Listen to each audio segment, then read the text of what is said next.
नमस्कार। आज सफलता की जीत की तीसरे पार्ट में हम लोग बात करेंगे हार में ही जीत है। हम लोग बचपन से पेरेंट्स क्या करते हैं, अपने बच्चों के साथ प्यारा सा खेल खेलते हैं। कोई भी प्यारा सा खेल खेलते हैं जिसमें वो जानबूझकर बच्चे से हार जाते हैं, क्योंकि जब बच्चा उनका जीतता है तो उसके चेहरे पे एक प्यारी सी मुस्कान होती है और प्यार भरा खिलखिलाहट होता है, और पेरेंट्स इसी वजह से उसे जीतने देते हैं और खुद हार जाते हैं। और हारने के बाद एक छोटा सा नाटक भी करते हैं, झूठ मूठ का रोते हैं कि ओ हो तुमने तो मुझे हरा दिया, और बच्चा खूब खुश होता है और आप दुखी हो होकर उससे दिखाते हैं। ये खेल है, पर कभी आपने विचार किया है कि आप इस खेल से अपने बच्चे को क्या सिखा रहे हैं? आप उसे सिखा रहे हैं कि बस खुशी जीत में ही है और हारने के बाद रोना जरूरी होता है। सोचिए, आपने अपने बच्चे को सिर्फ जीत का ही स्वाद दिया, बार बार सिर्फ जीत का ही स्वाद दिया, और हारने के बाद आप जो एक्ट कर रहे हैं उसे और खुशी देने के लिए वो भी सिखा रहे हैं कि अगर गलती से तुम हार गए तो तुम बहुत रोना, क्योंकि रोना ही जरूरी होता है हारने के बाद। ऐसा बिल्कुल मत करिए, क्योंकि बच्चे का सामना हमेशा आपसे नहीं होगा। जब वो बड़े होंगे तो उन्हें हर कदम पे सिर्फ हराने वाले लोग ही मिलेंगे, जो इस ताक में रहेंगे कि कब मौका लगे और कब वो उसे हरा दें। तो अगर हार से आपका बच्चा टूट जाएगा तो वो कभी भी जीवन में सफल नहीं हो पाएगा। तो ज़रूरी ये है कि जीत का स्वाद तो आप दीजिए, लेकिन जो बच्चा हार को फेस करना जान जाता है, उससे ज़्यादा पॉजिटिव चीज़, उससे ज़्यादा ताकत उसके जीवन में नहीं आ सकता। जीत से ज़्यादा पावर हार को फेस करने से आता है। इस बात को आपको समझना होगा। तो करना क्या है आपको? गेम खेलिए, बिल्कुल खेलिए, लेकिन आप भी जीतिए, उसे भी जीतने दीजिए।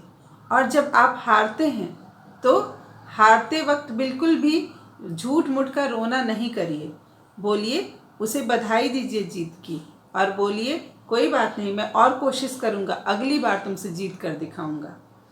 और इस तरीके से जब अगली बार आपका बच्चा भी हारेगा तो उसने आपको देखा है कि आप रो नहीं रहे थे, आपने उससे बोला कि आप अगली बार जीत कर दिखाएंगे और मेहनत करेंगे, तो आपका बच्चा भी ये समझेगा कि हारना कोई इतनी बुरी चीज़ नहीं है। वो भी अगली बार आपको हराने की सोच रखेगा।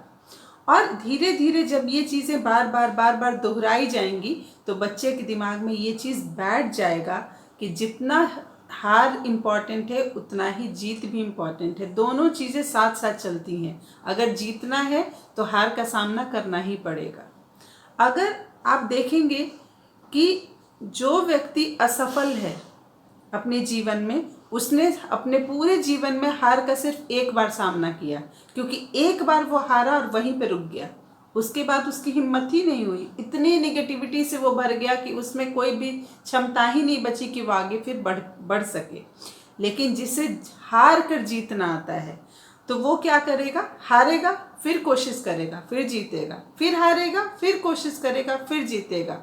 तो ये एक मन में जो बच्चे के आपको विश्वास जगाना है वो बचपन से ही डालना होगा, और उसे इन छोटे छोटे तरीके का जो आप घर पे एक्टिविटी करते हैं उसमें आपको बहुत ज़्यादा आराम से उसे भी जीतने दे, खुद भी जीते, आराम से खेले, उसे स्ट्रगल करने दे। अगर उसे नहीं आ रहा है तो उसे स्ट्रगल करने दे। अगर वो बार बार स्ट्रगल करके वहाँ तक पहुँचेगा तो उसे अच्छा लगेगा, ये फीलिंग भी आएगा कि वो कर सकता है, और उसे हार का सामना करना भी बहुत स्वाभाविक लगेगा।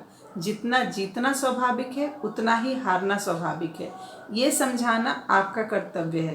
बच्चे के जीवन में जो आने वाली चुनौतियां हैं उनको अच्छे से सामना करने लायक बनाना है। उम्मीद करती हूँ कि आज का वीडियो आपके लिए हेल्पफुल होगा। अगले वीडियो में हम लोग अभी इसी सीरीज़ को कंटिन्यू करेंगे। प्लीज़ आप लोग अगला वीडियो ज़रूर देखिएगा। धन्यवाद।